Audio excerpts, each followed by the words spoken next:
आप सब वैष्णवों को हृदय से स्वागत है। हम सब तृतीय स्कंद के 21वें अध्याय के भी 17वें श्लोक में हैं और करदम मुनि को भगवान का साक्षात दर्शन हुआ। दर्शन होके उन्होंने अपने आप को भाग्यशाली समझा, क्योंकि भगवान के भक्ति के बिना कुछ संभव नहीं है। मॉर्निंग। हरे कृष्णा हरे कृष्णा। हाँ, गोविंद का अनम्यूट रह गया। हाँ, तो ये वो एक्सप्रेस भी करते हैं, अपने अभिप्राय को व्यक्त भी करते हैं और भगवान की स्तुति करते हैं सभी जीवों के संबंध में, कैसे भगवान सभी योगों को पूर्ण करने वाले हैं और इस संसार में जो भी धर्म अर्थ काम मोक्ष है, इसमें कैसे स्त्री धर्म अर्थ काम के लिए जो है वो परिपूर्ण संगिनी बन के रह सकती तपस्वियों के लिए। इसलिए उन्होंने विवाह में एक ऐसे पत्नी को मांगा जो उनको मदद कर सके।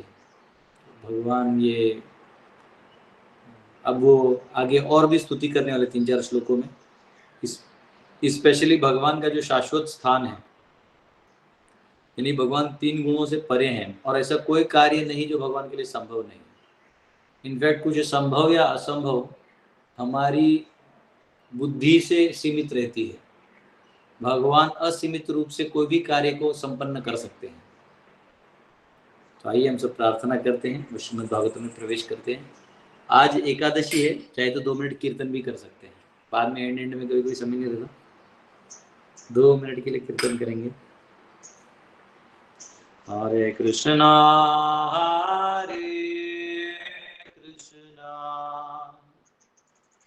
कृष्णा कृष्णा हरे हरे, हरे राम हरे राम, राम राम हरे हरे। हरे कृष्णा कृष्णा कृष्णा हरे हरे, हरे राम राम राम हरे हरे। हरे कृष्णा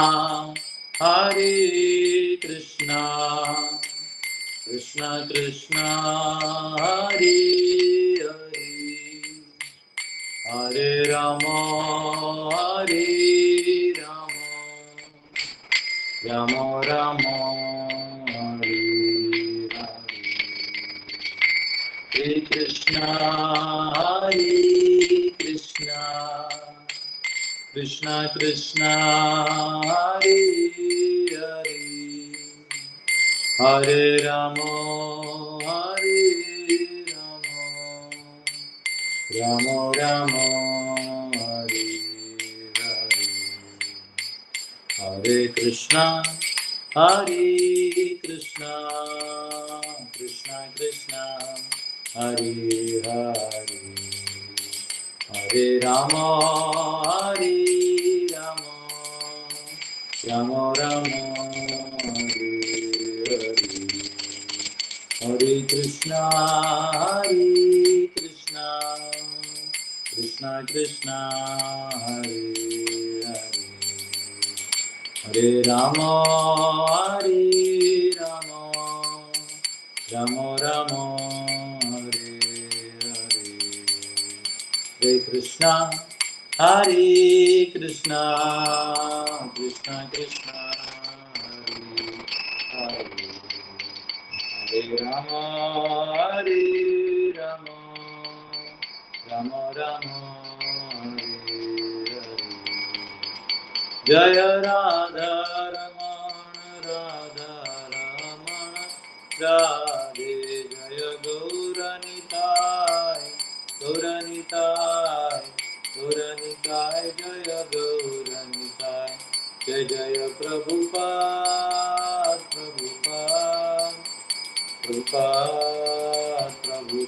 निताय गौर हरि बोल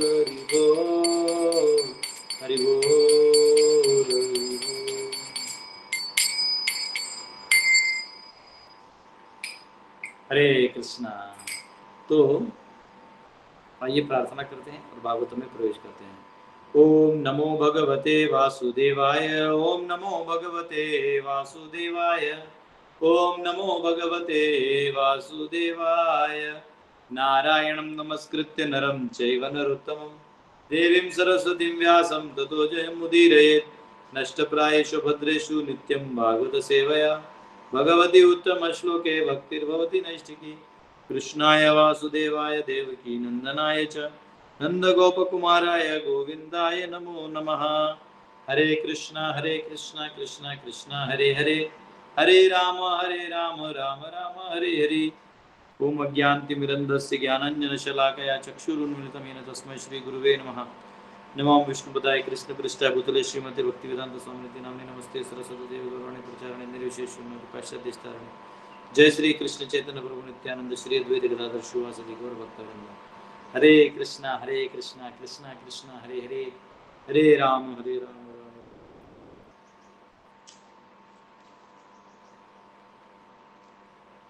तृतीय स्कंद अध्याय 21 श्लोक 17। लोकांच लोकानुगतान् पशुश्च हित्वा श्रितास्ते चरणात् पत्रम् परस्परं त्वद्गुणवादसीधु पीयूष निर्यापित देह धर्मः। However, persons who have given up stereotyped worldly affairs and the beastly followers of these affairs, and who have taken shelter of the umbrella of your lotus feet by drinking the intoxicating nectar of your qualities and activities in discussions with one another, can be freed from the prime necessities of the material body. फिर भी जिन पुरुषों ने रूढ़ संसारिकता तथा इनके पशुतुल्य अनुयायियों का परित्याग कर दिया है और जिन्होंने परस्पर विचार विनिमय के द्वारा आपके गुणों तथा कार्यकलापों के मादक अमृत का पान करके आपके चरण कमलों की छत्र छाया ग्रहण की है, वे भौतिक देह की मूल आवश्यकताओं से मुक्त हो सकते हैं।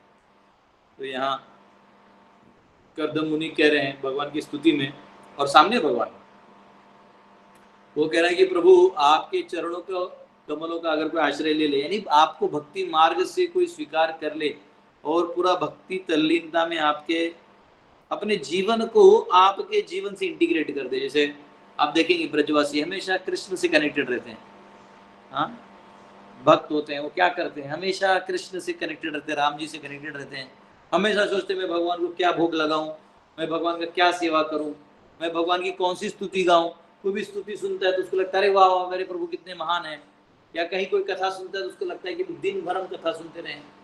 भारत में ये ज्यादा मिलेंगे क्योंकि भारत भक्ति प्रधान देश है, धर्म प्रधान है, तो यहाँ ऐसी जीवों का जन्म होता है और स्वाभाविक रूप से बहुत निर्मल भाव निर्माण हो जाता है। तो ऐसे जो लोग हैं जो भगवान के भक्त हैं और भगवान से टोटली कनेक्टेड हैं, तो यहाँ कह रहे हैं कर्दम मुनि, उनको किसी चीज की आवश्यकता ही नहीं है, उनको भौतिक आवश्यकताओं का भी ज्यादा जरूरत नहीं, क्योंकि वो भगवान खुद कर देते हैं और वो अंदर से खुद भी मुक्त होते हैं। अंदर से वो खुद मुक्त भी होते हैं, उन्हें किसी चीज की आवश्यकता ही नहीं है। यहाँ लिखते हैं प्रभुपाद तात्पर्य में कि पहले तो वो अपनी लाइफ के बारे में कह रहे हैं।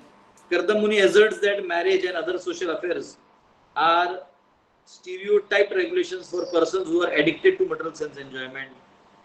जो भौतिक संसार के आसक्तियों में या भोग इच्छाओं में थोड़ा भी अभी रखता है आशा विश्वास या प्रवृत्ति मार्ग, यानी उन्हीं आशाओं से उन्हीं कार्यों को करते करते वो आगे मोक्ष की तरफ जाना चाहता है। तो ऐसा व्यक्ति जो है उसे संसार के जो रेगुलेशंस हैं उसको लेने पड़ेंगे, क्योंकि वो रेगुलेशंस ही उसकी मुक्ति का मार्ग है। अगर वो रेगुलेशंस नहीं लेगा तो उसे वो साक्षात्कार अनुभूति नहीं होगा। जनरली ये पाया गया, जैसे कोई माता जी है वो समझो शादी नहीं कर रही है, अगर उसका 20 साल हो गया, 25 साल हो गया, 30 साल तक हो गया शादी नहीं हुआ, तो अभी तक उसको जो माँ वाला पत्नी वाला जो साइकोलॉजी है वो अंदर गया नहीं, तो शास्त्र वर्णाश्रम अगर पालन नहीं किया तो क्या होगा, आपको तकलीफें होने लगेंगी, मेंटल लगेगा कि मुझे कोई नहीं पूछता, मुझे कोई नहीं करता, आइडेंटिटी क्राइसिस हो जाएगा। फिर वो घर में भी, क्योंकि पति पति होता है, उसका कोई रिप्लेसमेंट नहीं है।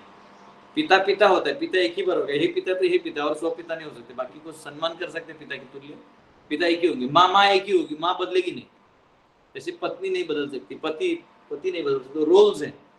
तो सोशल रोल्स जो हैं वो आपको शारीरिक रूप से, मानसिक रूप से, सामाजिक रूप से, आर्थिक रूप से आपको एक बैलेंस पॉइंट पे रखते हैं। इसलिए हमारे जो वर्णाश्रम के नियम हैं, इनको बहुत हृदय से पालन करना चाहिए सभी लोगों ने, स्पेशली खास करके जिनको अपने हृदय में अभी भी भाव है भोग वस्तु, भोग इच्छा करने की। भोग क्या होता है, वही मैंने आपको जैसे समझाया, अंदर में आपके मन में कोई इंप्रेशन है, उसी को इंद्रियों के माध्यम से हम पुनः करना चाहते हैं। जैसे अगर हम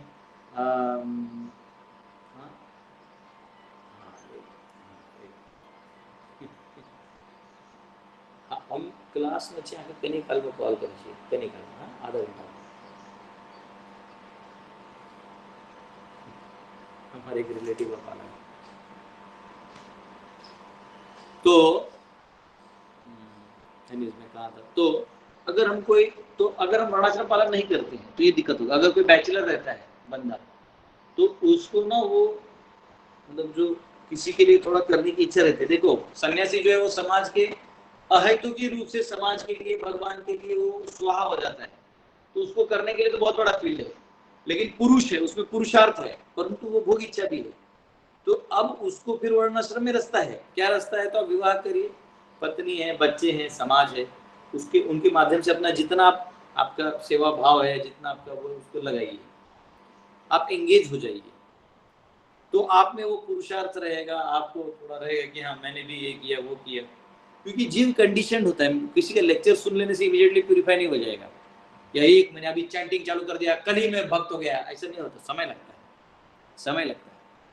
तो इसलिए उस समय को पार करने के लिए ये जो अवस्था है वर्णाश्रम का, वो व्यक्ति को बोलेगा, उसकी पत्नी बोलेगी देखिए हमारे पति बहुत स्पेशल हैं, इतना इतना काम कर लेते हैं, ये करते हैं, सारा ये यही करते हैं, ऑफिस में इतना टेंशन रहता है, ये जॉब करते हैं, ये पगार लाते हैं, हमारे लिए गिफ्ट्स लाते हैं। तो उसको जो चाहिए वो वहां से मिल जाएगा। कोई और कहाँ देगा, बॉस देगा कि आपको नहीं देगा, बाहर वाला दोस्त देगा कि बोला अरे चल रहे तेरे जैसे 100 देखे मैं ऐसा उसको हटा देगा। इन पत्नी जो है वो उनको, अब बच्चे जो अप्रिशिएट करते अपने पिता को, तो ये इसलिए वो घर घर नहीं रहता जहाँ पत्नी पति को अप्रिशिएट ना करे और बच्चे माता या पिता को आदर ना करें, वो घर अच्छा नहीं है। उधर चेंजेस लाने जरूरी है। तो अब क्या होता है कि ये वर्णाश्रम अगर कोई पालन करेगा, विवाह हो जाएगा, भले ही विवाह में थोड़ा नोकझोंक चलते रहेगा, लेकिन उसका ग्रेविटी बढ़ जाएगा। तो इसलिए यहाँ पे करदम प्रभुपाद जी भी बोल रहे हैं कि ऐसे जो स्टीरियोटाइप्ड जो लाइफ है वो वही है, कुछ बदलता नहीं है। वही 20 साल हो जाना है, 22 साल हो जाना है, शादी करना है, बच्चे होने, फिर बच्चे रोने, लड़ाई झगड़ा होना है, ये वो संभालते करते करते करते माता पिता को गुजर जाना है, फिर आपके ऊपर कंधे पे सब आना है, फिर उसके बाद आपको दूसरों को कंधा देना है, फिर करते करते 4 कंधे में आपको भी निकल जाना है। ये स्टीरियोटाइप है। तो यहाँ प्रभुपाद कहते हैं कि ये स्टीरियोटाइप लाइफ है, लेकिन अगर कोई भगवान का भक्त है ना, प्रॉपर समर्पण कर चुका है, तो वो ये स्टीरियोटाइप को भी छोड़ सकता है। भगवान का भक्ति एकमात्र भक्ति योग ऐसा योग है जो वर्णाश्रम को बाईपास करके मिलता है। बाईपास मतलब बाईपास करके नहीं मिलता, मतलब बाईपास भी कर दिया तो वो चलते रहते हैं। जैसे अगर आप ज्ञान योग लेंगे तो आपको संन्यास में स्थित होना पड़ेगा, आप कर्म योग लेंगे तो आपको गृहस्थ है तो संन्यास में स्थित होना पड़ेगा, अगर आप ध्यान योग है तो भी तपस्वी बन के, योगी बन के घर से छोड़ के जाना पड़ेगा। भक्ति ऐसा है कि आप कहीं भी हैं, लेटे भी है तो हरि कीर्तन करके याद भगवान के स्मरण में आंखों से आंसू ला सकते हैं, लेटे लेटे भगवत दर्शन तो जो भक्त है इसको किसी चीज की जरूरत नहीं है, वो वर्णाश्रम के परे हो जाता है। लेकिन इसका मतलब ये नहीं कि वर्णाश्रम पालन नहीं करता, इसका मतलब ये है कि वो हायर स्थिति है। वो जब स्थिति आ जाएगा तो आपको खुद पता चलेगा कि अब उससे का परिणाम नहीं हो रहा है ना। जैसे नाम नाम अपने ऊपर से वो संख्या गान नाम नति भी कालावसानी को, तो वो क्या है जो संख्या गान वो क्या करते हैं षड्घोषामि अष्टकम में ना, संख्या पूर्वक नाम गान नति भी, आगे क्या है भूल गया, पहले लाइन से लाना पड़ेगा।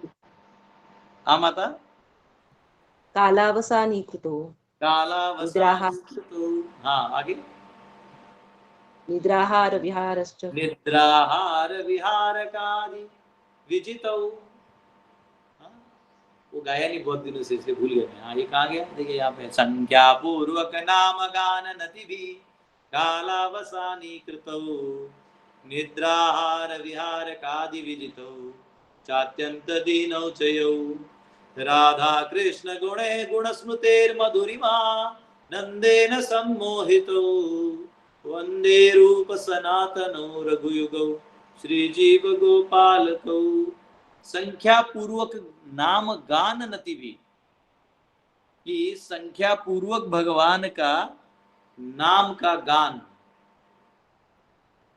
तो जो षड गोस्वामी थे वो तो असंख्य जप करते थे, तो उनको तो गिनने का जरूरत ही नहीं है, लेकिन फिर भी आदर्श बना के रखने के लिए वो करते थे। वैसे भक्त जो है वो वर्णाश्रम से वैसे परे हो जाते, क्योंकि वो 3 गुणों से अब ज्यादा उसका कोई वास्ता होता नहीं, शुद्ध सत्व से कनेक्शन होता है, और भगवान भी उसको इतना दिव्य आनंद देते हैं कि उसको नीचे का कुछ ज्यादा जरूरत होता नहीं। परंतु ना हो तो भी वर्णाश्रम का पालन आदर्श के रूप में, नहीं तो नीचे वाले भरकट जाएंगे, उनको मार्ग में लाने के लिए करना जरूरी है। तो कर्दम मुनि कह रहे हैं कि मतलब जो ग्लोरीफाई किया कि जिनका अफेयर्स है, जिन persons who have given up stereotype worldly affairs and beastly followers of these affairs, वो आपके छत्र छाया में रह के उनको जरूरत नहीं है इस चीज को, ठीक है। तो क्योंकि बद्ध जीव जो है वो भूत वर्तमान और भविष्य के बीच में फंसा हुआ है, काल के इस गणितों को समझने में और उसके अंदर खेलने में मजा ले रहा है।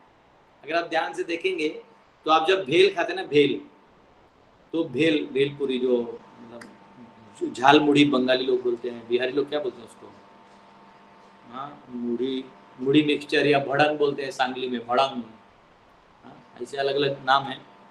आप एक्चुअली क्या खाते हैं उसमें बताइए, क्योंकि इतना मोटा मुड़ी होता है, लेकिन उसको अगर आप एक्चुअली ऐसे दबा दीजिएगा तो इतना सा पाउडर बनेगा। वो इतना बड़ा मुड़ी का पैकेट ले लीजिए, उसको पूरा ऐसा चटनी कर दीजिए तो इतना सा पाउडर बनेगा, फिर भी आप इतना उसको खाते हैं, क्यों? तो उसके अंदर जो मसाला लगा होता है ना, उसका टेस्ट के लिए उसको खाते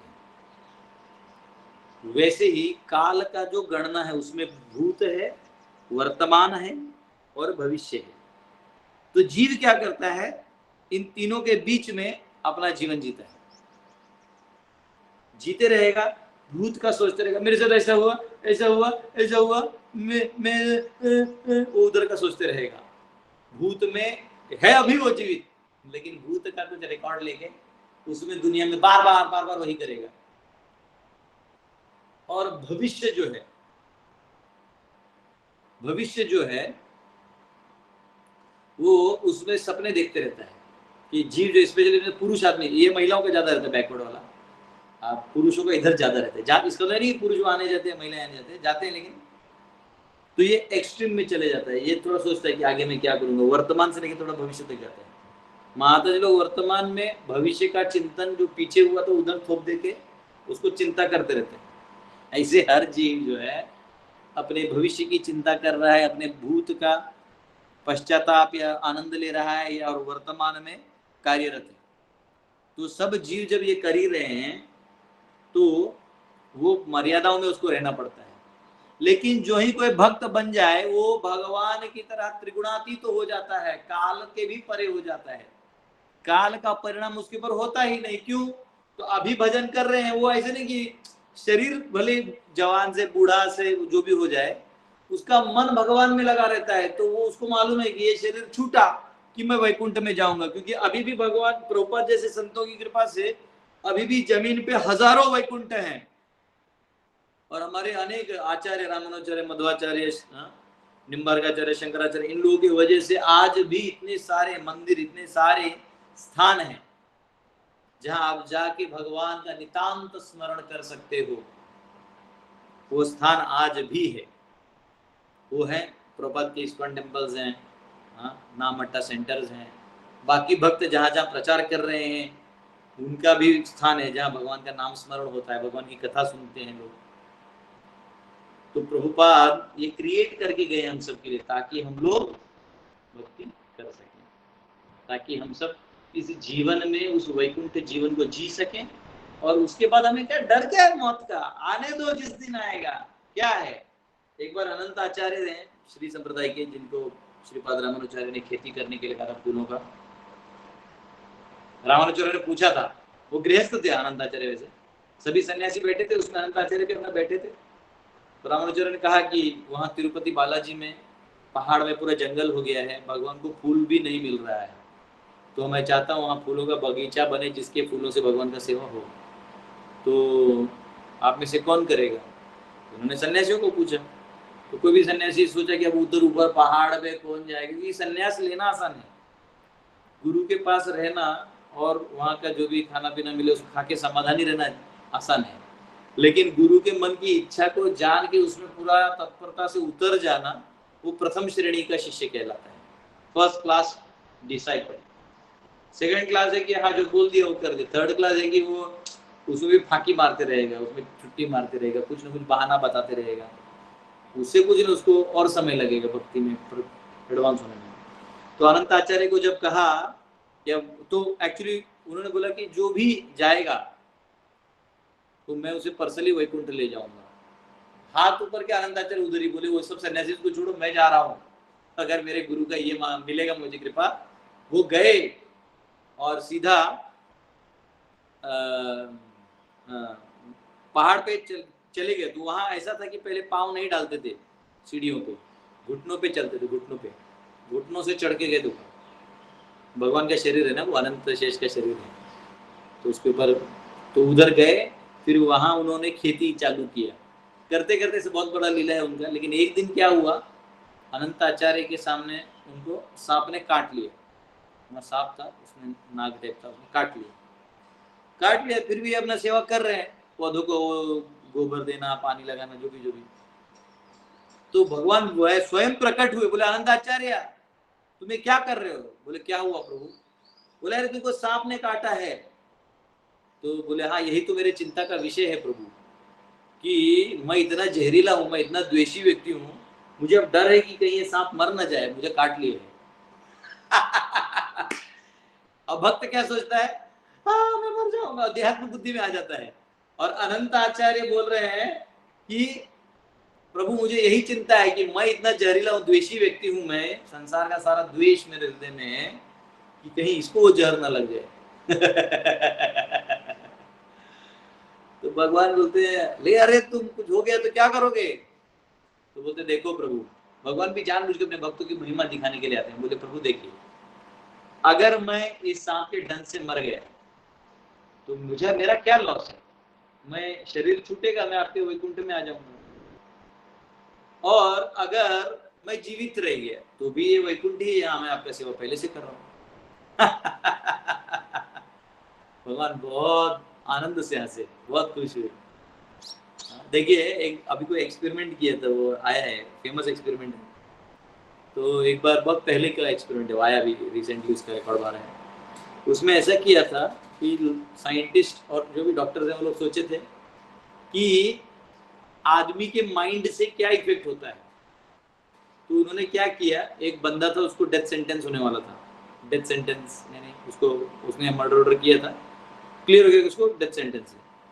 तो उन्होंने क्या परमिशन लेके सरकार से बोला कि हमको इसको दे दो एक्सपेरिमेंट करने के लिए, हम कुछ स्पेशल एक्सपेरिमेंट करना चाहते हैं, क्योंकि उसमें मर ही जाएगा, लेकिन हम चाहते हैं कि। फिर बोले ठीक है, तो दे दिया, उसको बांध दिया। और उसको बताया गया कि तुझे अब हैंग टू डेथ नहीं करेंगे, हम तेरे को एक विषारी सांप से कटवाएंगे, उसके जहर से तू मरेगा, सबसे जहरीले जो सांप है उससे तेरे को कटवाएंगे। तो अब उसको क्या, उसको तो मौत था ही कि मर्डर किया तो कन्विक्टेड था।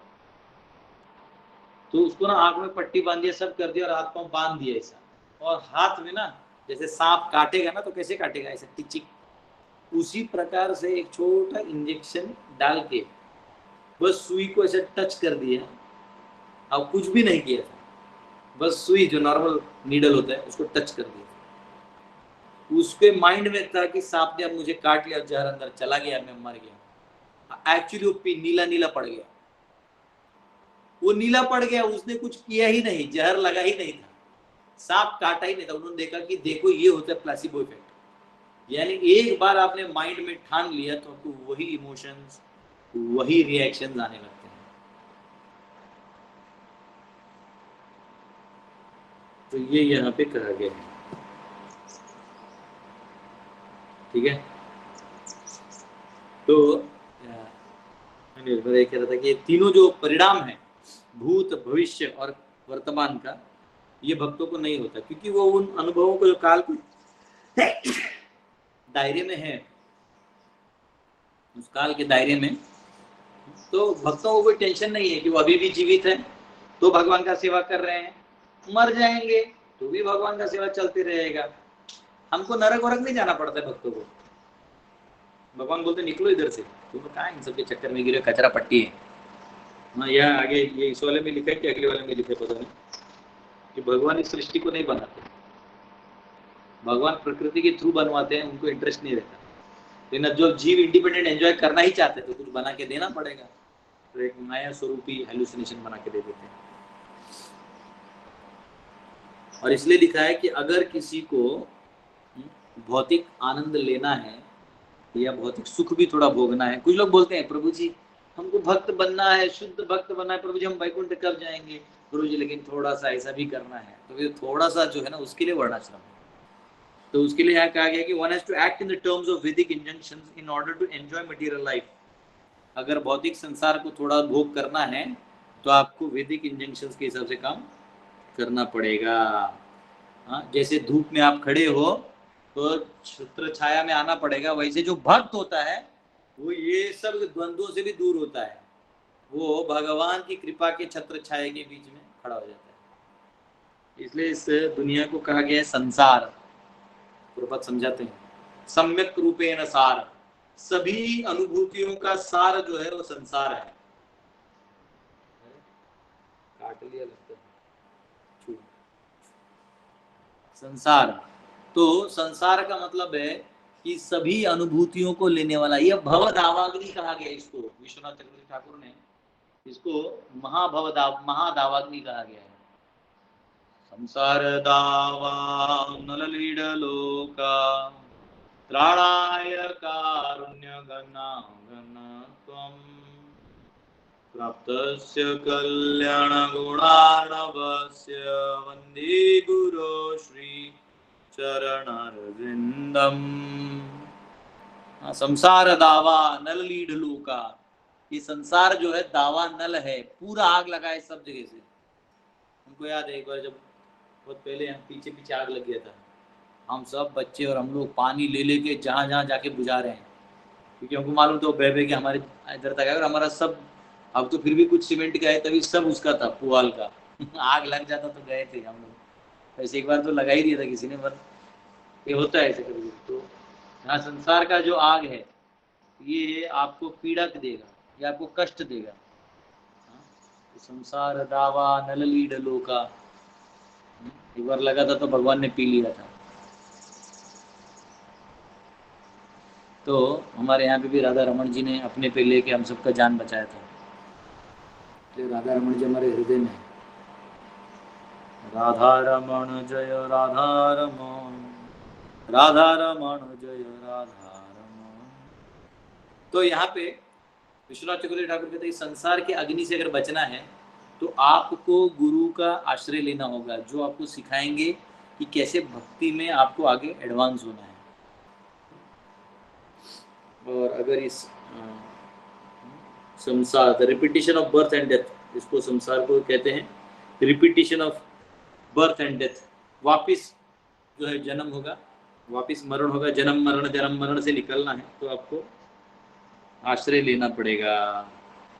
और यहाँ और भी कहा है प्रभुपाद कह रहे हैं कि जो अग्नि है ना जंगल का या वन का, ये अपने आप में नहीं बुझेगा, इसको आप पानी भी डाल दीजिएगा, फायर एक्सटिंग्विशर भी लगेगा तो नहीं बुझेगा। ये तब बुझेगा जब ऊपर से घना घना बादल आएगा और बारिश गिराएगा। अगर आप ध्यान से देखेंगे तो जो यहाँ का टेम्परेचर है वो जो ही ऊपर चले जाता है तो देखना बादल आ जाते हैं, बराबर बादल आ जाते हैं, ताकि बारिश हो और थोड़ा सा ठंडा जीव को मिले। हालांकि ये आश्चर्य की बात है कि फ्लाइट जो है वो 36,000 38,000 फीट ऊंचाई पे जाते हैं, नहीं 11-12 किलोमीटर ऊपर, और वहां बोलते हैं कि -40 डिग्री सेंटीग्रेड है ऊपर में। हमको पता है कि सूर्य का तो डायरेक्ट किरण आता है तो हीट नहीं होता है। अब -40 है तो जो विंग्स होते हैं फ्लाइट के, उसके ऊपर कुछ तो बर्फ जमना चाहिए ना। किसी के जमता नहीं। जो भी है, तो यस, आश्चर्य है। तो ये यहाँ कहा गया है, और इसलिए जो भक्त है वो अपना समय भगवान के नाम गुण रूप लीला को वर्णन करने में लगा देता है। Chanting and hearing the glories of the Lord is described here as त्वद गुणवाद सीधु।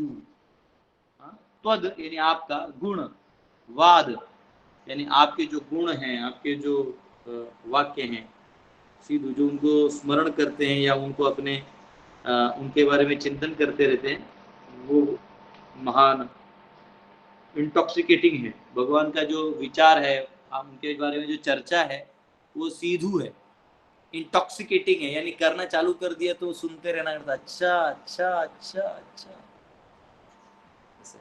So only by drinking the nectar and chanting and hearing the pastimes of Lord can one forget the intoxication of material existence. इसलिए भौतिक संसार का तब आप सब छोड़ सकते हो जब आप भगवान का शरण आ जाते हो। 18वां आचार्य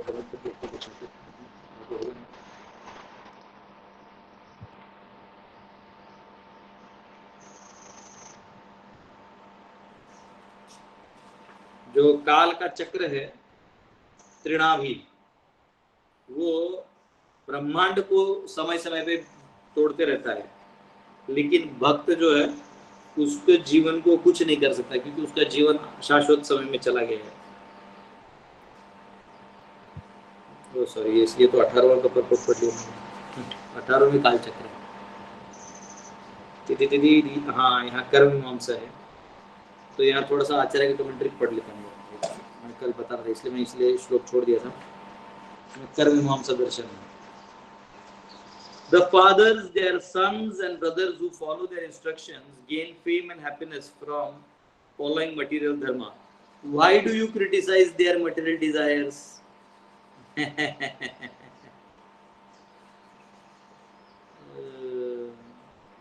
तो ये कर्दम मुनि पूछ रहे हैं, है ना, ऐसे आंतरिक भाव।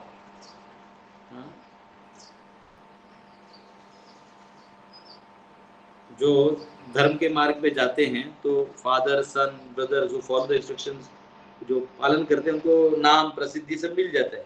Why do you criticise their material? Problem क्या, अगर धर्म से उन्हें वो मिल ही रहा है, नाम प्रसिद्धि और ऐसे मिल रहा, धर्म पालन करके अंत में तुम्हें प्रसन्न कर रहे हैं, तो तुम उनको क्रिटिसाइज क्यों करते हो? इनडायरेक्टली वो बोल रहे हैं भगवान को। देखो, जब दो कॉन्शियस लोग बात करते हैं ना, कॉन्शियस यानी चेतन लोग, तो उनमें ज्यादा बातें नहीं होती, उनके समझने में समझ जाता है, अच्छा ये खत्म। जैसे दोनों के बीच की आंतरिक बात है। What fame and happiness do the detached devotees have? तुम्हारे जो वैरागी भक्त हैं उनको क्या मिला है? Giving sorrow to their fathers, अपने पिता को दुख देते हैं। For which you praise them, हाँ, तुम उनकी स्तुति करते हो। कर्दम मुनि कह रहे भगवान को, हाँ, जो माँ बाप को छोड़ देते हैं उनकी स्तुति करते हो। तो कष्ट पहुंचाते हो, जैसे जो भी ब्रह्मचारी बन जाते हैं उनको बड़ी आरोप रहता है कि आपके माता पिता, एनडीटीवी में आया था ना, माता पिता को कष्ट पहुंचा के कैसे होगा। माता पिता कष्ट ले लेते हैं, कष्ट होता नहीं है। शादी करके कोई रहेगा तो भी वो पत्नी से लड़ती रहेगी, बहू से, उनको तो बहाना चाहिए लड़ने के लिए। कुछ नहीं हुआ तो प्रॉपर्टी के लिए लड़ रहे हैं। आजकल तो कोई किसी का नहीं है, कोई किसी को कुछ कर रहा है, कोई किसी को कुछ कर रहा है। तो यहाँ पे वो कह रहे हैं कि जो भक्त है तुम्हारा वो सब छोड़ छाड़ के चले जाता है, माँ बाप का हाई लगता है। बताओ, क्या तुम्हारे भक्त ने किया, और तुम उनकी स्तुति कर लेते उसके ऊपर। यही बात दक्ष जी ने छठे स्कंद में, दक्ष प्रजापति दक्ष ने नारद को बहुत श्राप दिया। जब देखा कि मेरे 10,000 बच्चे, फिर 1000 बच्चे, इन लोगों को तुमने संत बना दिया है, तो बहुत श्राप देते हैं उनको। और उनको फिर नारद मुनि कुछ बोलते नहीं, लेकिन बाद में दक्ष को कुछ समझता है कि उन्होंने गलती की है। तो ये कह रहे क्या फायदा, 2 वर्सेस रिस्पॉन्ड, इसके बदले में 2 श्लोक हैं। But the materialists are like animals, there is no fault in rejecting them. उसका कारण ये है कि जो भौतिक लोग हैं, भौतिकवादी लोग हैं, वो प्राणियों की तरह जीते, खाते हैं, पीते हैं, सोते हैं, उसी मन मौजी में रहते हैं। हाँ? और लोकान can refer to those well versed in logic और मीमांसा फिलोसफी।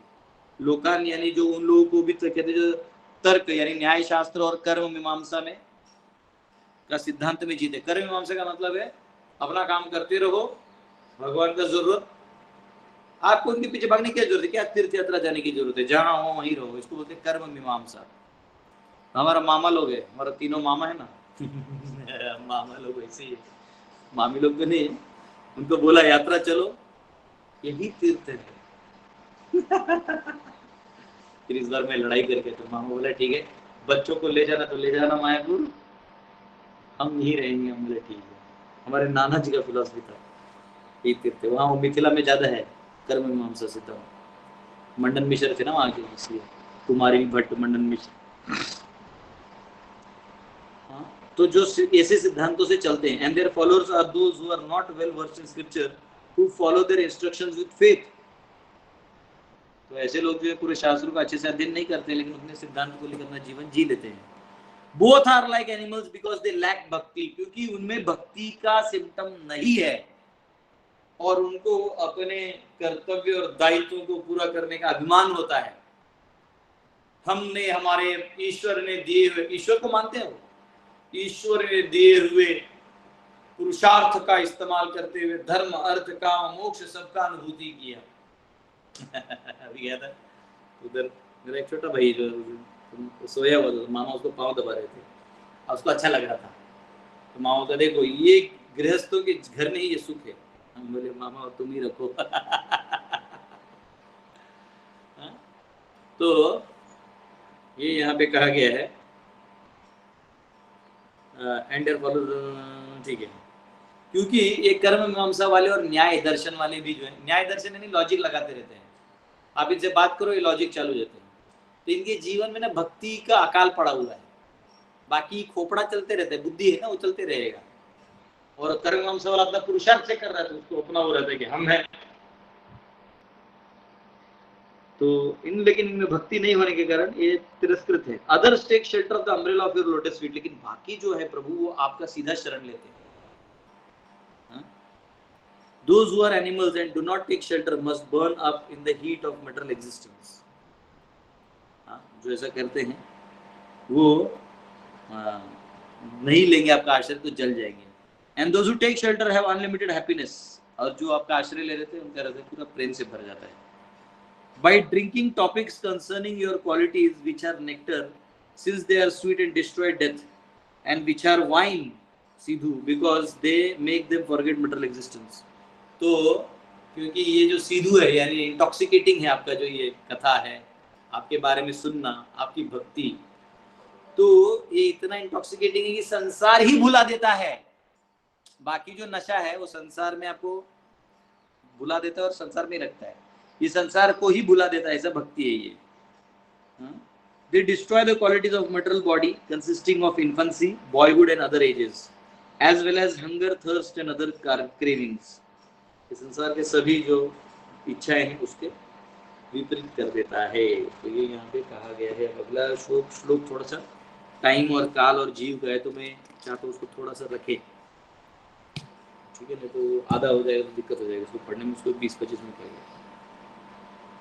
ठीक है, बहुत अच्छा समझाया है भगवान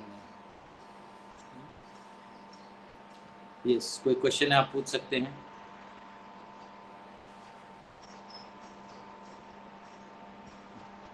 Hare Krishna हरे कृष्णा कृष्णा कृष्णा हरे हरे हरे राम हरे राम राम राम हरे हरे। ये हरिंदर माता जी, कल आपका आवाज नहीं हरे आ रहा। कृष्णा। हरिंदर माता जी, हरे कृष्णा प्रभु जी। हाँ यस। जी प्रभु जी, हरे कृष्णा। प्रभु जी, थोड़ा सा मन में आजकल बड़ी दुख पड़ी है कि इस संसार में जैसे वैसे तो चलो प्रभुपाद जी भी कह रहे हैं कि जाना कहीं और है, ये हमारा पक्का स्थान नहीं है, शास्त्र भी यही कहते हैं। लेकिन जहाँ पर भी हम रह रहे हैं तो वो जगह में जो नहीं होनी चाहिए चीजें वो हो रही हैं, तो उनको कैसे देखें? मतलब फिर किसी के ऊपर जैसे वो आजकल वो जंगल काटने की बात हो रही है, तो उस पे कैसे आंदोलन करती है? देखिए, एक सत्य तो है, वो शाश्वत सत्य है। काल और कर्म हर जीव को ग्रस्त करके रखा हुआ है। काल अपने साइकिल में चलते रहता है और कर्म अपना सुख दुख का अनुभूति देते रहता है। तो वो जीव कहीं भी रहे। हाँ? कल मैं आईपीएल में देख रहा था, मतलब कलयुग ऐसा आ गया है, अजीब है। चेन्नई का मैच था पंजाब के साथ, मैच चल रहा है पंजाब में, और एक छोटा बच्चा है, सरदार जी है, वो चेन्नई चेन्नई चिल्ला रहा है। वो चेन्नई का टी शर्ट पहन के चेन्नई को पंप अप कर रहा है। अब जोक ये है कि चेन्नई के नाम पे खेलने वाले चेन्नई से नहीं है, पंजाब के नाम से खेलने वाले 90% पंजाब के नहीं है। मैच हो रहा है पंजाब में, उन पंजाबियों को उल्लू बनाया जा रहा है कि ये तुम्हारे लोग हैं, चेन्नई वालों को उल्लू बनाया जा रहा है तुम्हारे लोग हैं। और हाइट ये है कि उसमें वो बेचारा सरदार छोटा बच्चा वो बोलता है नहीं भाई, मैं तो पंजाब नहीं, मैं चेन्नई को सपोर्ट करने आया हूँ। तो क्या होता है कि ये संसार में आपके पास एक फ्री विल है, फ्री विल, फ्रीडम है, फ्रीडम। तो फ्रीडम से क्या होता है कि कोई भी कुछ भी कभी भी कर सकता है। और जैसे ये कभी का काल चल रहा है ना, टाइम, इसमें डेमोक्रेटिक सिचुएशन में सबको फ्री छोड़ दिए, जो करना है करो। तो हर कोई अपना रंग दिखा रहा है। तो वही समझो, उसमें एक सिंपल प्रिंसिपल, दुनिया का कमजोर जो है वो मार खाता है। और इंग्लिश में कहते हैं फॉर्चून फेवर्स द ब्रेव। जो शूरवीर है उसको जो नियति भी जो है फेवर करती है। तो अपनी शूरता को बनाए रखना चाहिए, अपने मुद्दों को संभाल के रखने के लिए साम दाम दंड भेद का इस्तेमाल करना चाहिए। ऐसा है।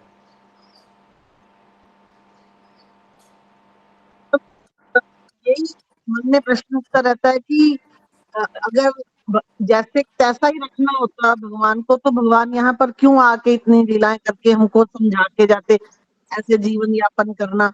तो जब भारत भूमि देश में इतने ज्यादा संप्रदाय है और सभी एक ही बात बोल रहे हैं, तो फिर ये इतना जो खिचड़ी पक रही है, ये क्या ऐसे ही पकती रहेगी? मतलब इसका कोई वो तो देखिए सोल्यूशन? ऐसा है कि कभी कभी क्लास में क्या होता है ना, मैंने मेरे गुरुकुल में भी अनुभव किया है। तो क्लास में क्या होता है, पूरे क्लास में एक बदमाश बच्चा होता है। वो बदमाश बच्चा सभी को बिगाड़ देता है। वो हल्ला बहुत करता है, और जो सीधे साधे रहते हैं वो ज्यादा बोलते नहीं। तो जो हल्ला करने वाले वो प्राइम हो जाता है। तो ये दिक्कत है।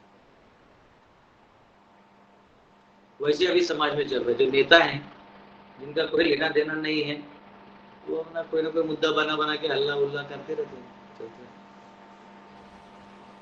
तो बाकी युग में क्या ऐसे कंफ्यूजन नहीं है कि कलयुग नहीं रह तो जाए? काल बदलेगा ना, काल चीजें बदलेगा। अभी ये चल रहा है तो काल कुछ और बदलेगा, समय आएगा बदल जाएगा।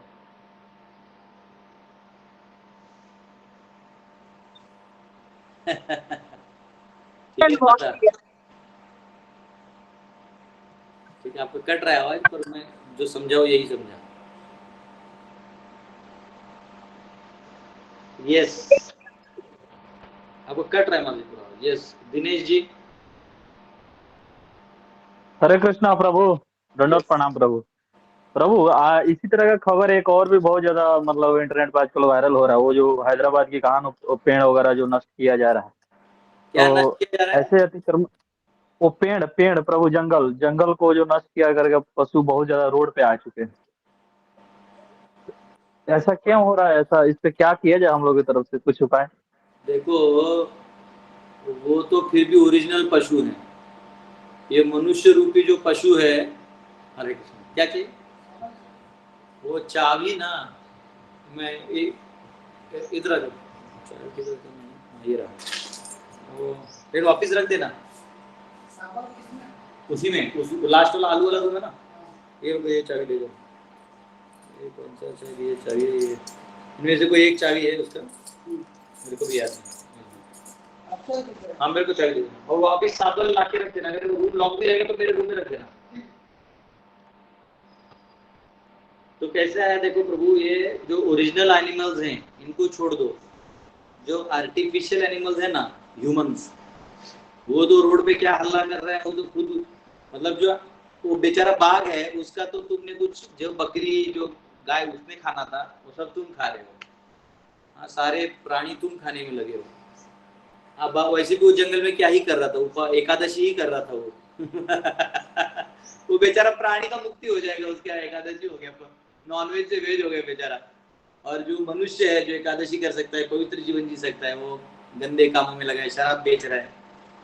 मुझे आश्चर्य हुआ, मैं एयरपोर्ट पे गया था, जब बेंगलोर एयरपोर्ट पे, तो अंदर में एक शॉप था बहुत बड़ा, तो वहाँ तो हाई फाई शॉप्स रहते हैं, उसमें लिखा था आरसीबी आरसीबी। वो शॉप को आरसीबी रखा था, अंदर में पूरा दारू बिक रहा था। लोग अंदर बैठ के आराम से पी रहे हैं, लाल लाल लाइट ऐसे एकदम डिम टाइप, बेवड़ों को नहीं तो जग जाएंगे ना सूर्योदय देखिए, जैसे डिम टाइप लाल लाइट, एकदम बेवड़ा पार्टी है।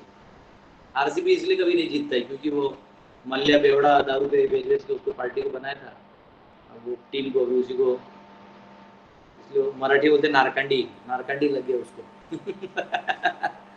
तो वो तो क्या, ये यहाँ काटेंगे वहां काटेंगे, सब जगह काट ही रहे हैं पेड़। आजकल क्या हो गया, सेंट्रल सिस्टम हो गया, सेंट्रली लोग ले लेते हैं। यानी अभी कोई मोर है, मोर आ रहा है तो मोर उसको नोच लेते हैं, उसका वो अच्छा नहीं है।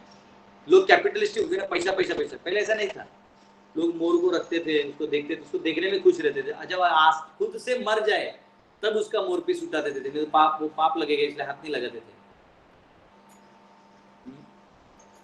तो ऐसा है। ये मनुष्य में पहले लॉज होते थे कि बकरी, आज भी जो बकरी चढ़ाते देवी को, रूल है कि एक बार कोई बकरी माँ बन जाए, यानी उसको बच्चा हो जाए, तो उसको कोई नहीं काटता है ना, उसको बलि चढ़ाया जाता है।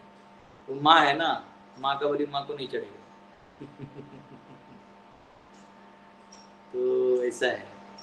तो अब ठीक है, उसका सोल्यूशन हमारे लेक्चर में नहीं है, उसका सोल्यूशन कहीं और होगा। ठीक है, हरे कृष्ण। यस, मानसी माता।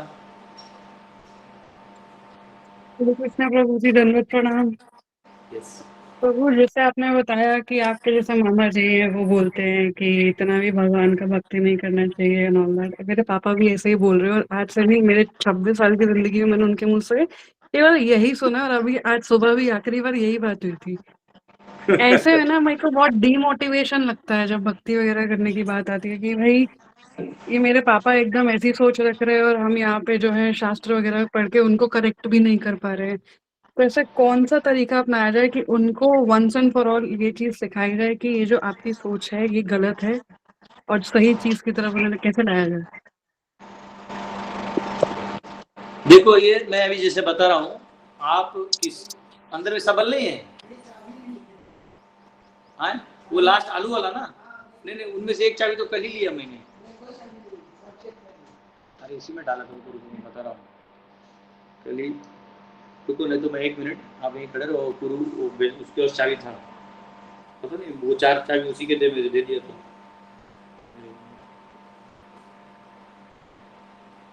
इन्हीं में से था, मेरे को याद नहीं रहा। अरे गुरु, तेरा जो चाबी था ना आलू वाला रूम का, पता नहीं मेरा लग नहीं, हाँ नहीं खुल रहा है। वो एक सबल लेने आए जो काम करते हैं ना, तो मैंने उस कल मैंने आज ही सुबह तो बच्चों से इससे रखवाया लॉक खोल के। तो कोई बात नहीं, तुम यहाँ एक चाबी ले आओ, इधर किसको भेज दो, एक खोल के अपना ले लेंगे।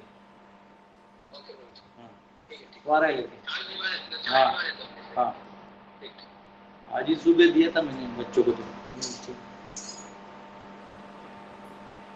तो कहाँ थे? हाँ, तो देखिए आपको लोगों को ना कैटेगराइज करना पड़ेगा। कर्म सिद्धांत में कौन जीता है, कर्म मीमांसा में कौन है, भक्ति योग में कौन है, और केवल आध्यात्मिक अव्यक्तवादी चेतना में कौन जीता है। फिर आपको ना उनके सारे स्टेटमेंट्स सेम ही रहते हैं, यानी जो अव्यक्तवादी उसके सेम आर्गुमेंट्स रहेंगे, कर्म मीमांसा वाले के सेम आर्गुमेंट्स रहेंगे। तो आपको समझ जाना है कि भैया ये कर्म मीमांसा वाला है, आप इससे ज्यादा कुछ नहीं कर सकते। मेरे पिताजी भी कर्म मीमांसा वाले हैं, तो हाँ, लेकिन है कि उनको थोड़ा ज्ञान है, तो जब आते हैं कभी जन्माष्टमी को बोलता हूँ, बोल देते हैं हाँ बेटा है नहीं, वो ढूंढना पड़ेगा, मेरे को है नहीं, ढूंढो कहीं से।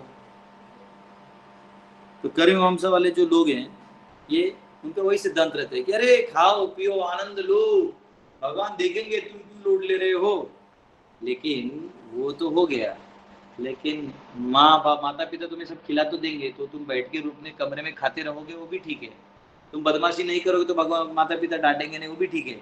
लेकिन जिन्होंने तुम्हारे लिए इतना किया है, आउट ऑफ ग्रेटिट्यूड, क्या तुमने उनकी महिमा के बारे में कुछ सोचा? क्या उनकी महिमा का श्रवण किया? क्या आपने भगवान के बारे में कभी बैठा उनकी लीला से एलर्जी रहता है? कर्म मीमांसा वाले जो लोग हैं ना, इनका क्या रहता है, अपने पुरुषार्थ से मैंने किया तो मैं आ गया ना, तो भगवान का स्तुति सुनते उनके जलन होने लगता है अंदर में। वो स्वाभाविक जलन है, लेकिन वो जलन, और वो भगवान को मानते भी है, यानी ईश्वर की शक्ति को मानते हैं, तो इसके बीच का बैलेंस उनका रहता है। तो ये हाल है। तो भक्तों का उनके कभी नहीं जमता है, कर्म मीमांसा वालों से कभी नहीं। वही, क्योंकि अभी जब मैं इंडिया गई थी कुछ महीने पहले, तो मेरा पूरा टेम्पल साथ में लेके गई थी, तो मेरे पास नरसिम्हा भगवान की छोटी सी फोटो है, तो वो भी थी टेम्पल में, मैंने घर के टेम्पल में अब रखी थी। तो वो बोले नरसिम्हा देव को नहीं रखते हैं, वो तो अहंकार और एंगर है उनका, तो ये है वो है। और मैं ऐसे थी, फिर मैंने उनको बैठ के समझाया कि क्या है नरसिम्हा देव का, कि वो एंगर वाला सिर्फ रूप देखने का है, लेकिन वो एक्चुअल वो नहीं है, वो कृष्णा ही है। But he was very resistant कि नहीं ऐसा है वैसा है, ये हटा दो वो हटा दो। और घर में उनका साईं बाबा थे, मैं वो हटा के आ गई फिर। ना वो ठीक है। अभी क्या लड़ाई झगड़ा बाप बेटी का चलते रहेगा, वो कोई दिक्कत नहीं, अपना लड़ाई चालू रखो, जारी रखो, ठीक है। हम जी प्रभु जी। यहाँ देखो, आपने उनको डिवोटी बना दिया तो भी कर्म मीमांसा कहीं और पैदा होगा, क्योंकि वो एक आइडियोलॉजी है। तो वो आइडियोलॉजी हमेशा संसार में रहेगा, वैष्णव आइडियोलॉजी हमेशा रहेगा, नास्तिक आइडियोलॉजी हमेशा रहेगा। बस वही है, जिसको जो सूट करता है वो अपने फिलॉसफी अपने लाइफ के लिए ले लेता है। जी जी जी, हरे कृष्ण प्रभु, दंडवत प्रणाम। यस, अभिनव जी। दंडवत प्रणाम प्रभु जी, हरे कृष्ण। और प्रभु जी, मेरा क्वेश्चन फियर को लेके था कि फियर भक्ति के समय रहना चाहिए कि नहीं रहना चाहिए, या वो सिचुएशनल है कि कुछ चीजों के लिए हमें फेयरफुल होना चाहिए, कुछ के लिए नहीं? फियर जो है वो मटेरियल कंसेप्शन से आता है, वो वर्ड है, क्या है, द्वितीय अभिनिवेश या ऐसा है। यानी अगर द्वंद्व में आप हो तो आपको फियर का अनुभूति होगा, लेकिन जब आप एब्सोल्यूट प्लेटफॉर्म पे आ जाते हो तो आपका फियर हट जाता है, ऐसा है। राइट। तो वो लेवल पे आना पड़ेगा। फियर आ रहा है मतलब कुछ तो डुअलिटी, अपने मटेरियलिज्म, मटेरियल कंसेप्ट को लेके आ रहा है। यस।